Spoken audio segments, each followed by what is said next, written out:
Kidney failure இருக்குது, நான் நல்ல ஒரு உணவு கட்டுப்பாடோடு இருக்கேன் அப்படின்னு நீங்கள் சொல்கிறீங்க அப்படின்னா இந்த வீடியோ உங்களுக்காக.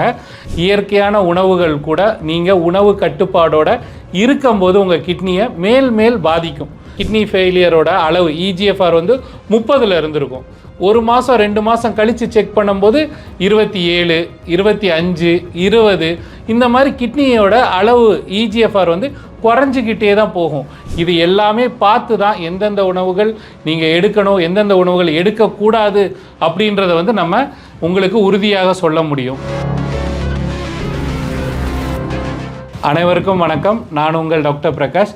இன்றைய ஆரோக்கிய விழிப்புணர்வு பகுதியில் கிட்னி ஃபெயிலியர் இருக்குது, நான் நல்ல ஒரு உணவு கட்டுப்பாடோடு இருக்கேன் அப்படின்னு நீங்கள் சொல்கிறீங்க அப்படின்னா இந்த வீடியோ உங்களுக்காக.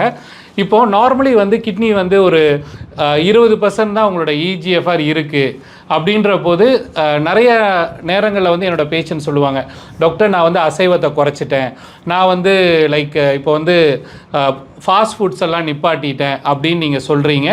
ஆனால் உங்களுக்கு தெரியாமலேயே நிறைய உணவுகள், இயற்கையான உணவுகள் கூட சோடியம் அதிகமாக இருக்கும், பொட்டாசியம் அதிகமாக இருக்கும், புரோட்டீன் அதிகமாக இருக்கும். இந்த உணவுகள் கூட, இயற்கையான உணவுகள் கூட நீங்கள் உணவு கட்டுப்பாடோடு இருக்கும்போது உங்கள் கிட்னியை மேல் பாதிக்கும்.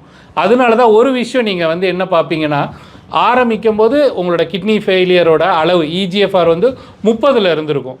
ஒரு மாதம் 2 மாதம் கழித்து செக் பண்ணும்போது 27, 25, 20 இந்த மாதிரி கிட்னியோட அளவு EGFR குறைஞ்சிக்கிட்டே தான் போகும். நீங்கள் சரியான உணவு தானே எடுக்கிறீங்க.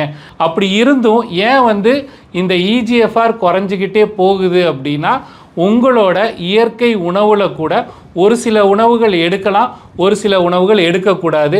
அதுவுமே உங்களோட வாழ்க்கை சூழ்நிலை, உங்களோட இனிப்பு அளவு, ப்ரெஷர் இது எல்லாமே பார்த்து தான் எந்தெந்த உணவுகள் நீங்கள் எடுக்கணும், எந்தெந்த உணவுகள் எடுக்கக்கூடாது அப்படின்றத நம்ம உங்களுக்கு உறுதியாக சொல்ல முடியும். அதனால் நீங்கள் ஆல்ரெடி உணவு கட்டுப்பாடோடு இருக்கீங்க, இருந்தும் உங்களோட கிட்னியோட அளவு குறைஞ்சிக்கிட்டே போச்சு அப்படின்னா உங்களுக்கு எங்களோட ஆலோசனை தேவைப்பட்டுச்சு, கீழ் உள்ள நம்பருக்கு நீங்கள் காண்டாக்ட் பண்ணி தாராளமாக அப்பாயின்மெண்ட் ஃபிக்ஸ் பண்ணிட்டு நீங்கள் எங்களை சந்திக்கலாம். நன்றி, வணக்கம்.